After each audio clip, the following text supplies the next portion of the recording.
अस्सलाम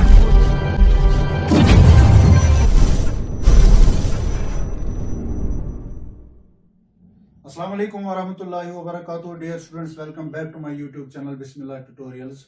Today we will learn about fractions and types of fractions. आज हम जानेंगे फ्रैक्शन और टाइप्स ऑफ फ्रैक्शंस के बारे में. इससे पहले हमने एक वीडियो बनाई थी जिसमें हमने फ्रैक्शंस के बारे में जाना था. फ्रैक्शन किन्हें कहते हैं. A fraction is a quantity which expresses a part of the whole. मैंने उस टाइम भी बोला था फ्रैक्शन एक क्वांटिटी होती है जो एक्सप्रेस क्या करता है, a part of a whole, यानी किसी भी होल का कोई पार्ट, उसे हम फ्रैक्शन कहते हैं. फ्रैक्शन में दो चीजें होती है, एक न्यूमरेटर होता है, डिनोमिनेटर होता है. ऊपर वाला जो नंबर है उसे हम न्यूमरेटर कहते हैं और नीचे वाला जो नंबर है उसे डिनोमिनेटर कहते हैं. आज हम पढ़ेंगे टाइप्स ऑफ फ्रैक्शंस. फ्रैक्शन के कितने टाइप्स है. फ्रैक्शन की जो मेन जो पहले टाइप्स है उसमें पहले आता है सिंपल फ्रैक्शन, उसके बाद आता है डेसिमल फ्रैक्शन. ये क्लासिफाई हम करते हैं, फ्रैक्शंस को क्लासिफाई करते हैं पहले सिंपल और डेसिमल फ्रैक्शन में. फिर सिंपल फ्रैक्शन की अलग अलग टाइप्स है, लेकिन पहले हम जानेंगे कि सिंपल फ्रैक्शन हम किन्हें कहते हैं. देखिए, सिंपल फ्रैक्शन वो वाले फ्रैक्शन है, सिंपल फ्रैक्शन वो वाले फ्रैक्शन है जिनका डिनोमिनेटर विदाउट 10 कोई और होगा, यानी 10 के पावर के अलावा कोई और होगा. हम लेते यहां पर 3/5, 4/7, 9/21, ये इन्हें हम कहते हैं सिंपल फ्रैक्शंस. इसके बाद है डेसिमल फ्रैक्शंस.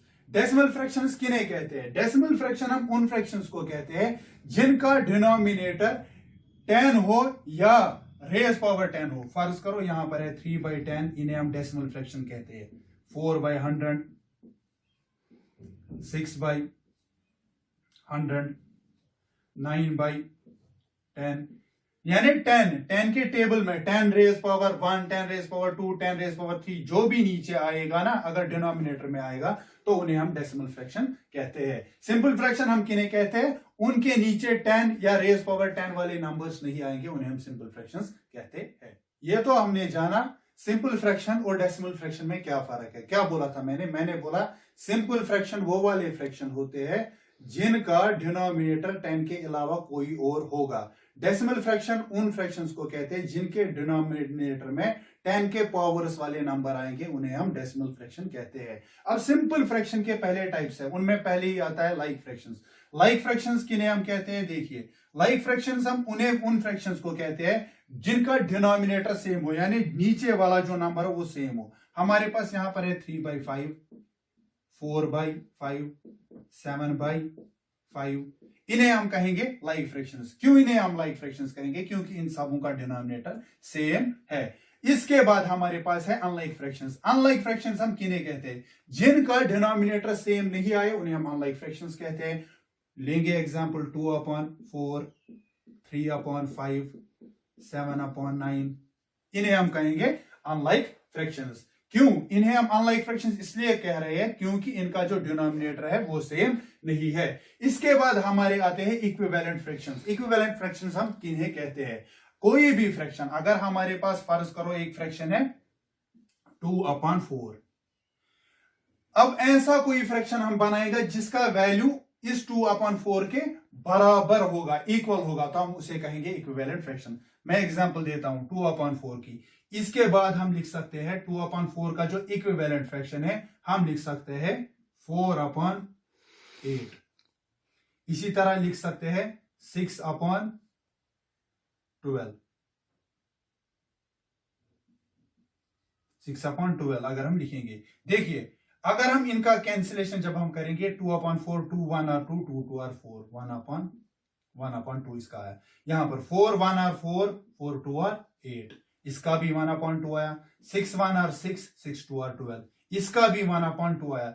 यानी 2/4 तो अलग दिखता है, 4/8 इससे अलग डिफरेंट दिखता है, 6/12 इससे अलग दिखता है, लेकिन ये सब इक्वल है. इन्हीं को हम इक्विवेलेंट फ्रैक्शंस कहते हैं. ये इक्वल क्यों है, क्योंकि जब इनका वैल्यू निकालेंगे, कैंसिलेशन करेंगे, तो इनका वैल्यू सेम आ जाएगा. इसके बाद हमारे आते हैं मिक्स्ड फ्रैक्शंस. मिक्स्ड फ्रैक्शन किस फॉर्म में होते हैं. मिक्स्ड फ्रैक्शन हम उन फ्रैक्शंस को कहते हैं जिसमें एक इंटीजर आए और एक प्रॉपर या इम्प्रॉपर फ्रैक्शन आए. हम एग्जांपल लेते हैं, यहां पर है हमारे पास 1/2, ये तो हमारा इंटीजर है और ये एक फ्रैक्शन है, इसको हम बोलते हैं मिक्स्ड फ्रैक्शन. इसी तरह एग्जांपल 3/4/2, ये इंटीजर है, इसके बाद एक फ्रैक्शन है, इसको हम क्या कहते हैं, मिक्स्ड फ्रैक्शन।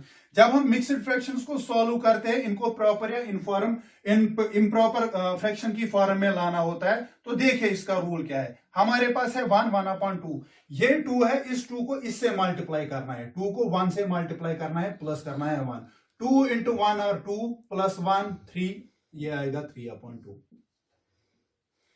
इसी तरह ये है हमारे पास 2 इंटू 3 और 6, 6 प्लस 4 कितना होता है, वो होता है 10, 10/2। ये मिक्सड फ्रैक्शन है, ये क्या है, ये इसका इम्प्रॉपर फ्रैक्शन है, इसको हमने सीधी फॉर्म में लाया। इसी तरह एक और एग्जांपल लेंगे, 9 5/2।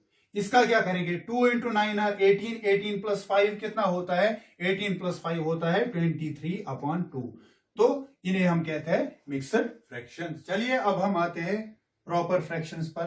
प्रॉपर फ्रैक्शंस हम किन्हें कहते हैं, कोई भी ऐसा फ्रैक्शन जहां पर न्यूमरेटर लेस देन डिनोमिनेटर पाया जाए, उसे हम कहेंगे प्रॉपर फ्रैक्शन। यानी अगर हमारे पास एक फ्रैक्शन है 1/5, न्यूमरेटर डिनोमिनेटर से लेस देन है, तो इसे हम कहेंगे प्रॉपर फ्रैक्शन। इसी तरह 2/7, न्यूमरेटर डिनोमिनेटर से लेस देन है, छोटा है, तो इसे हम कहेंगे प्रॉपर फ्रैक्शन। इसी तरह बाकी फ्रैक्शंस खुद ढूंढ सकते हो। इसके बाद आता है हमारे पास इम्प्रॉपर फ्रैक्शन। इम्प्रॉपर फ्रैक्शन हम किन्हें कहते हैं, इम्प्रॉपर फ्रैक्शन वो वाले फ्रैक्शन होते हैं जो प्रॉपर फ्रैक्शंस का उल्टा होता है। यानी प्रॉपर फ्रैक्शंस में हमें न्यूमरेटर छोटे होने चाहिए, डिनोमिनेटर बड़े होने चाहिए। जहां पर हमें न्यूमरेटर बड़ा मिले और डिनोमिनेटर छोटा मिले, हम उन्हें कहेंगे इम्प्रॉपर फ्रैक्शन। मैंने एग्जांपल दी 5/2। इसी तरह 9/6, डिनोमिनेटर जो है छोटा है, न्यूमरेटर बड़ा है, इसे हम कहेंगे इम्प्रॉपर फ्रैक्शन। इसी तरह के बाकी फ्रैक्शंस, उन्हें हम इम्प्रॉपर फ्रैक्शंस कहते हैं। उसके बाद हमारा आता है इनवर्स फ्रैक्शंस। क्या आता है, इनवर्स फ्रैक्शन। इनवर्स फ्रैक्शन किसे हम कहते हैं, हमारे पास एक फ्रैक्शन है 2/5, जब इसी का हम रेसिप्रोकल करेंगे ना, उसी को हम इनवर्स फ्रैक्शन कहेंगे। 2/5 का रेसिप्रोकल क्या होगा, वो होगा 5/2, तो इसका इनवर्स फ्रैक्शन हम कहेंगे 5/2। इसी तरह 7/5 का रिवर्स जब हम करेंगे, रेसिप्रोकल करेंगे, वो क्या निकलेगा, वो आएगा 5/7, तो हम इसे कहेंगे इनवर्स फ्रैक्शंस। उसके बाद हमारे पास जो आते हैं, हमारे पास जो फ्रैक्शंस आते हैं वो होते हैं कंपाउंड फ्रैक्शंस। कंपाउंड फ्रैक्शंस हम किन फ्रैक्शंस को कहते हैं, कंपाउंड फ्रैक्शंस वो वाले फ्रैक्शंस कहलाते हैं, कंपाउंड फ्रैक्शंस वो वाले फ्रैक्शंस कहलाते हैं जहां पर न्यूमरेटर या डिनोमिनेटर में कहीं भी फ्रैक्शन पाया जाए। एग्जांपल लेते हैं 1/5 होल डिवाइडेड बाय 7, या 2/2 होल डिवाइडेड बाय 5/2। देखिए यहां पर न्यूमरेटर में अलग फ्रैक्शन है, डिनोमिनेटर अलग है 7, यहां पर न्यूमरेटर 2 है, डिनोमिनेटर में फ्रैक्शन है, इनको हम कहेंगे कंपाउंड फ्रैक्शंस। या न्यूमरेटर में कोई फ्रैक्शन पाया जाए या डिनोमिनेटर में कोई फ्रैक्शन पाया जाए, उन्हें हम क्या कहते हैं, कंपाउंड फ्रैक्शंस। उसके बाद हमारा लास्ट वाला जो है वो है कंटीन्यूअस फ्रैक्शंस। कंटीन्यूअस फ्रैक्शन हम किन्हें कहते हैं, अगर कोई भी ऐसा फ्रैक्शन, देखिए मैं एक एग्जांपल देता हूं, यहां पर मैं लिखूंगा 2/5 प्लस 7/2 प्लस 9/8। अगर कोई भी ऐसा फ्रैक्शन जिसका डिनोमिनेटर उसमें ऐड होगा, फ्रैक्शंस का ऐड होगा डिनोमिनेटर में, तो वो आगे पहले उनका जो ये डिनोमिनेटर है उनका वो सॉल्व किया जाता है, तो उन फ्रैक्शंस को हम क्या कहते हैं, उन फ्रैक्शंस को हम कंटीन्यूअस फ्रैक्शन कहते हैं। ये तो हमने जाना टाइप्स ऑफ फ्रैक्शन के बारे में। अब हम जानेंगे कंपैरिजन ऑफ फ्रैक्शंस क्या होता है। यानी 2 फ्रैक्शन या 3 फ्रैक्शन हमारे पास होंगे, उनको हम कंपेयर कैसे करेंगे। हमारे पास है 1/6, 2/6, 3/6। हमें कैसे लगेगा कि इनमें से कौन बड़ा है और कौन छोटा है। अगर हमें इसको इंक्रीजिंग ऑर्डर में लिखना होगा, असेंडिंग ऑर्डर में लिखना होगा, तो हम कैसे जान पाएंगे। अगर हमें इसी को डिक्रीजिंग ऑर्डर में लिखना होगा, तो वो भी हम कैसे जान पाएंगे। देखिए इसकी पहली कंडीशन है व्हेन डिनोमिनेटर्स आर सेम। अगर हमारे पास फ्रैक्शंस होंगे, अगर उनके डिनोमिनेटर सेम होंगे, तो उनमें क्या देखना है, जो उनका न्यूमरेटर होगा, जो जितना छोटा न्यूमरेटर होगा उतना ही वो छोटा फ्रैक्शन होगा। हमारे पास है यहां पर 1/6, 2/6, 3/6, डिनोमिनेटर तीनों में सेम है, 6, 6, 6। अब हमें क्या देखना है, इनको असेंडिंग ऑर्डर में अगर हमें लेना है तो इसी तरह लिया जाएगा। यानी सबसे छोटा है 1/6, क्योंकि क्योंकि इसका जो ऊपर वाला न्यूमरेटर है वो छोटा है, डिनोमिनेटर तो सेम है। इसके बाद है 2/6, इसके बाद है 3/6। अब हम अगर इसको ऐसे भी देख सकते हैं, देखिए अगर हम इसी को अब डिक्रीजिंग ऑर्डर में लिखेंगे तो कैसे लिखेंगे, पहले फिर आएगा हमें 3/6, उसके बाद आएगा 2/6, उसके बाद आया 1/6। ये तो हुआ पहली कंडीशन, यानी कौन सी कंडीशन, जहां पर आपके जो डिनोमिनेटर्स है वो सेम मिले। अब अगर आपके पास ऐसे फ्रैक्शंस होंगे उनके न्यूमरेटर सेम होंगे तो आप कंपेयर कैसे करोगे। देखिए ये हमारे पास है 6/2, 6/3, 6/4, न्यूमरेटर सेम है लेकिन डिनोमिनेटर्स अलग अलग है। इनका हम कैसे करेंगे, इनमें पता है क्या देखना है, इनमें हमें देखना है जितना डिनोमिनेटर छोटा होगा, जितना डिनोमिनेटर छोटा होगा उतना ही फ्रैक्शन बड़ा होगा, जितना डिनोमिनेटर छोटा होगा उतना ही फ्रैक्शन बड़ा होगा। देखिए ये हमारे पास है 6/2, 6/3, 6/4। मैंने क्या बोला, अगर इसको डिक्रीजिंग ऑर्डर में सबसे बड़ा हमें देखना है तो इसमें सबसे पहला कौन आएगा, इसमें सबसे पहला 6/2 आएगा, उसके बाद 6/3 आएगा, उसके बाद 6/4 आएगा। मैं दोनों की एग्जांपल यहां पर आपको समझाता हूं। अगर इसको डिक्रीजिंग ऑर्डर में लिखेंगे सबसे बड़ा इनमें पहले कौन है 3/6, क्योंकि यहां पर डिनोमिनेटर सेम है तो न्यूमरेटर जिसका बड़ा होगा वही सबसे बड़ा होगा। फिर आएगा 2/6, फिर आएगा 1/6। ये डिक्रीजिंग ऑर्डर में मैंने लिखा। इसी तरह यहां पर कौन सा सबसे बड़ा है, मैंने क्या बोला, अगर आपके न्यूमरेटर सेम होंगे तो क्या देखना है, डिनोमिनेटर जिसका सबसे छोटा होगा वही सबसे बड़ा होगा। तो सबसे बड़ा क्या आएगा, यहां पर सबसे बड़ा आएगा पहला 6/2, उसके बाद आएगा 6/3, उसके बाद आएगा 6/4। देखिए अगर आप इसकी कैंसिलेशन भी करोगे ना आपको समझ आएगा, 2 1 और 2 3 और 6, 3 1 और 2 3 3 2 और 6, 4 यहां तो 2 से होगा, 2 2 और 4 2 3 और 6। देखिए यहां पर कंप्लीट 3 है, यहां पर 2 है, यहां पर 3/2 है, यानी 3 के 2 हिस्से, यानी ये 1.5 होता है। 1.5 से बड़ा 2 है, 2 से बड़ा 3 है।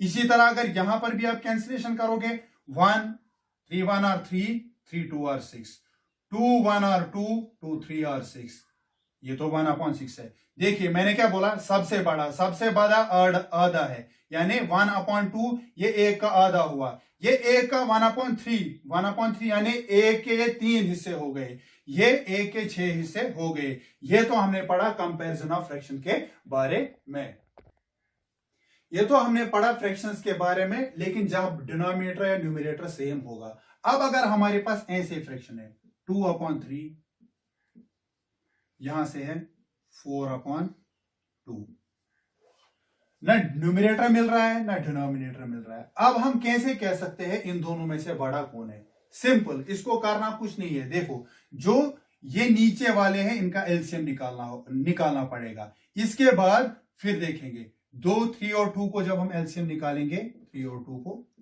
वो आएगा 3 1 और 3 2, यहीं पर आएगा 2 1 और 2 1 और 3 2 और 6। अब क्या निकला एलसीएम, एलसीएम हमें मिला 6। अब इसी 6 को हमें इसमें के डिनोमिनेटर भी लाना है, इसके डिनोमिनेटर में भी लाना है, यानी इक्विवेलेंट फ्रैक्शन बनाना पड़ेगा। देखिए ये हमारे पास 2/3 है, 3 को किस नंबर से हम मल्टीप्लाई करेंगे वो 6 आएगा, 3 को हम करेंगे 2 से मल्टीप्लाई, इसी 2 को ऊपर भी मल्टीप्लाई करना है, 2 × 2 और वो निकला हमारे पास 4, 3 × 2 और 6। ये हमारा मिला 2/3 के लिए 4/6 इक्विवेलेंट फ्रैक्शन। अब 4/2 है हमारे पास, 4/2 क्या बोला मैंने, डिनोमिनेटर्स हम दोनों के पहले सेम करेंगे, 2 को किस नंबर से हम मल्टीप्लाई करेंगे कि वो 6 आएगा, यहां पर 3 से मल्टीप्लाई करेंगे तो ऊपर भी उसी नंबर से मल्टीप्लाई करना होगा, ताकि ये जो हमारा फ्रैक्शन बने इक्विवेलेंट फ्रैक्शन बने। 4 × 3 और 12, 2 × 3 और 6। अब हमारे पास वही कंडीशन जो मैंने इससे पहले पढ़ाई थी, 4/6 हो रहा है हमारे पास 12/6, 12/6 4/2 के बराबर है, 2/3 4/6 के बराबर है। अब इन दोनों में हमें देखना है बड़ा कौन है छोटा कौन है। मैंने क्या बोला, 16 मैंने लिखा, ये यहां पर 6 है। मैंने क्या अभी बोला, अगर हमारे डिनोमिनेटर सेम होंगे तो हमें बड़ा कौन देखना है, इसका जो न्यूमरेटर बड़ा होगा, ऊपर में न्यूमरेटर जिसमें बड़ा होगा तो वही बड़ा है, जिसका न्यूमरेटर छोटा होगा तो वो वाला फ्रैक्शन छोटा है। तो इसका मतलब हम ये लिख सकते हैं 4/6 इज लेस देन 12/6, या हम इसको इस तरह लिख सकते हैं 12/6 इज ग्रेटर देन 4/6। एक और एग्जांपल लेते हैं 2/4 3/2। क्या बोला मैंने, इन दोनों में से हम कौन एक और नंबर लेते हैं 4/3। अब इन तीनों में से बड़ा कौन है, छोटा कौन है, वही करना है। 4, 2 और 3 का हमें एलसीएम निकालना है। क्या निकलेगा, 2 2 और 4, 2 1 और 2 3, फिर 2 1 और 1 और फिर 3 3 2 और 6 2 और 12, यानी इसका एलसीएम 12 हमें मिला। अब हमें 2/4 को क्या करना है, इसका इक्विवेलेंट फ्रैक्शन बनाना है। 4 के टेबल में 12 कहां आता है, 4 × 3 और 12, ऊपर भी 3 से करेंगे 6/12। इसके बाद 3/2, इसका भी डिनोमिनेटर 12 लेंगे हम, 2 × 6 और 12, 3 × 6 ऊपर भी करेंगे 18/12। इसी तरह 4/3 हमारे पास है, क्या करेंगे, मल्टीप्लाई, 12 आएगा डिनोमिनेटर में, 3 × 4 और 12, 4 × 3 और 12 ना, 4 जिससे नीचे मल्टीप्लाई किया उसी से ऊपर भी करना है, 4 × 4 है, वो आएगा 16/12। अब हमारे पास ये 3 नंबर है, एक है 6/12, दूसरा है 18/12, तीसरा है 16/12। अब क्या देखना है, सबसे छोटा जिसका न्यूमरेटर वो सबसे छोटा, सबसे बड़ा जिसका न्यूमरेटर वो सबसे बड़ा।